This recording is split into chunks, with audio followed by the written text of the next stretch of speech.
Obama is coming out strong with some of his speeches. At long last, Gitmo's days might finally be numbered. The detainees currently being held at Guantanamo Bay might be coming either stateside or being sent to other countries, probably somewhere in the EU. An anonymous, at this point, senior administration official told the Wall Street Journal that Obama is unwavering in his commitment to closing the prison before he leaves office and wants to keep all options open on his campaign promise, which he considers part of his presidential legacy. He considers it such an important part of his legacy that he might make time for it by the end of his second term. But yeah, so if he were to do that, if he were to decide to do that, there's two different options he has for closing down Guantanamo Bay. He could either veto the National Defense Authorization Act, which includes the current ban on detainee transfers, which came about in 2010, or he could sign the bill and declare the restrictions as an infringement on his presidential powers. So this is obviously something that we've been talking about for quite a while. We thought that he would get to it earlier in his presidency.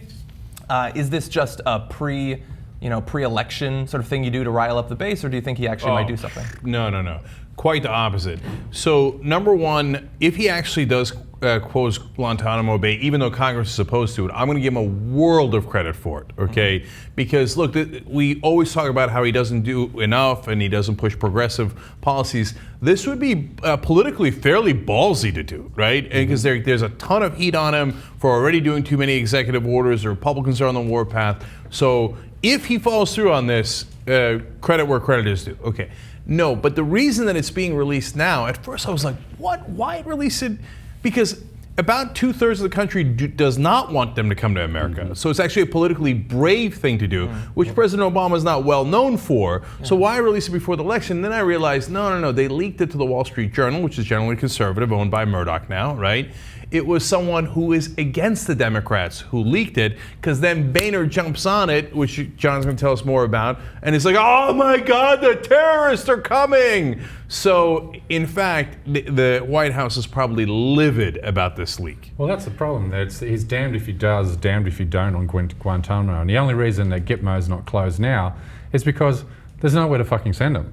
There's already 70 guys in Gitmo already been cleared of any wrongdoing, but the countries of their origins won't take them back. So where do you send them? Do you send them back to the US? That's going to be a political maelstrom. Or do you put them on some island in the middle of the Pacific, which is probably going to be even more barbaric than Gitmo. So there's no solution to Gitmo. Anybody who pretends otherwise is making a false argument. Well, that's why I think that if he does actually push through a solution, that it is ballsy. So half of the 70, there's 149 guys there right now. There used to be 800, by the way. President Bush released the overwhelming majority of the people that were at Guantanamo. That doesn't get talked about at all, right? Some of whom actually are fighting for ISIS right now. Right, they came back into the battlefield, which, look, I get. And I get, because if they didn't do it, you got to release them, right? And we rounded up a lot of guys. And then once we held them and tortured them for a while, are we surprised that they come back and fight us? But it's not a good enough reason to keep someone who didn't do it, right? And so those 70 guys, as CJ pointed out, are set to be released because they didn't do it, and they've been there for 12 years. So look, if I was the president, even if I thought every one of those guys is going to come back and fight us, I'd let him go anyway. And so that makes, political heads explode. But I'd be like, hey, listen, it's incumbent upon us, the good guys, the defenders of liberty and freedom, to do the right thing. Those guys were not originally fighting us. We were wrong. Yeah, but where do you send them back? So these guys that are from Yemen, and Yemen says, well, no, we're not going to take them back regardless if they're innocent or not. So, there was actually, Estonia is going to take one of them. Well, Uruguay was planning on taking 6 of them until they ran into political troubles because we took so damn long in giving it to them, right? So, but look, you do, and again, credit here to President Obama, you do the best you can in diplomacy so that more countries, Estonia, Latvia, by the way, Germany, France, Spain also take people that used to be in Guantanamo. We'll take more of these people. Remember, they didn't do it. Not only are we not releasing the guys that we know did it, like Khalid Sheikh Mohammed and the guys who are going to get military commissions, okay, but there's a group of over 30 guys who we have no evidence on, but we're pretty sure did something, and that we are never going to release. Yeah. So understand that the 70 who didn't do it really didn't do it. Yeah, but I'm sure that they understand the difficulty in finding the spots, so they don't hold any grudges.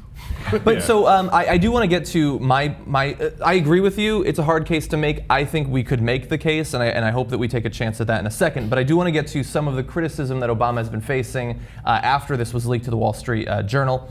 John Boehner, as we alluded to, is coming out hard in a statement against the president. He said, "While Republicans stand united against this ploy, each and every Democrat should make their position known. Do they support the president's maneuver to override a bipartisan law, thumb his nose at the American people and the Constitution, and bring these terrorists to U.S. soil?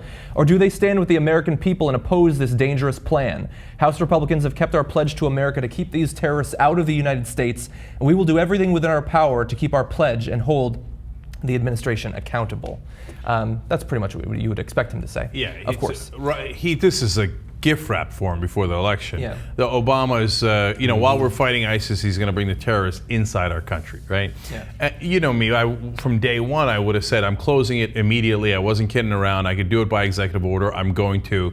Before Congress got involved and started saying you can't do it, they passed laws, etc. And the minute they said, oh my God, I can't believe you're sending them to Colorado, I would have said, that's a maximum security prison. Are you insulting the good workers that are our prison guards and wardens, etc.? Those are jobs that are going to go to Colorado, and those are good Americans that have kept us safe, that have the Unabomber there and the original World Trade Center bomber, the Blind Sheikh. They have all these guys. They had Timothy McVeigh. Of course they're going to keep us safe. Are you denigrating good Americans? Yeah. And so I would still do that. It's going to be harder at this point because, as CJ pointed out and John's been telling you about, they have passed laws say don't bring him to the U.S. Mm-hmm. So if he's going to do an executive order where he brings them, some of them to the U.S. to try them, by the way, to bring them to justice, that's nice. That's gutsy. Or he could send them to Australia. That's how our country was started. That's true. That's true. When you talk about bringing terrorists inside of the country, it's as if the average American thinks that we're just going to set them free in Manhattan for the day, and then we'll lock you up afterward or something like that. They think of it the same way they think of introducing wolves to national parks again. and I guarantee it's going to be asked of every single Democratic candidate this fall. Yeah. Do you support bringing terrorists into the United States? It'll be asked in debates, it'll be asked at press conferences, it'll hound them to try and get them. Here's why I have a problem with what the Republicans are saying here. I think that this was Senator Pat Roberts, who we'll get to his comments in just a second. He says, if we were to bring the terrorists inside of the country, what kind of message would that send?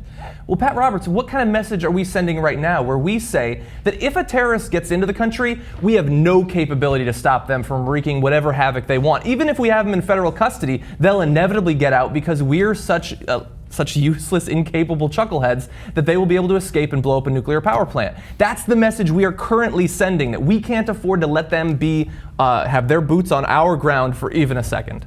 The other message we're sending by keeping Guantanamo open is that we were kidding about all those things that we've been saying for decades: human rights, the getting a fair trial, and that if we know you didn't do it, we'll keep you in jail. Anyway, that's the message we're sending out to the world. Can you think of a more horrific message, a message that damages the American brand more than that? What about extrajudicial killing? Yeah. Well, that's close. You shut down Gitmo, but we're still killing people without trial in Yemen, Pakistan, American citizens included. So, we're sending a message to the rest of the world that due process doesn't mean anything anymore. And that's what's so dangerous about the drones. I know we're segueing into a different subject, but where our moral standing in the world as far as it comes to defending the rule of law has just gone out the window because of Gitmo, because of our drone program. We send a message, even if we shut down Gitmo, we've got these drones operating in 20 countries, taking out bad guys that some country doesn't like without any due process.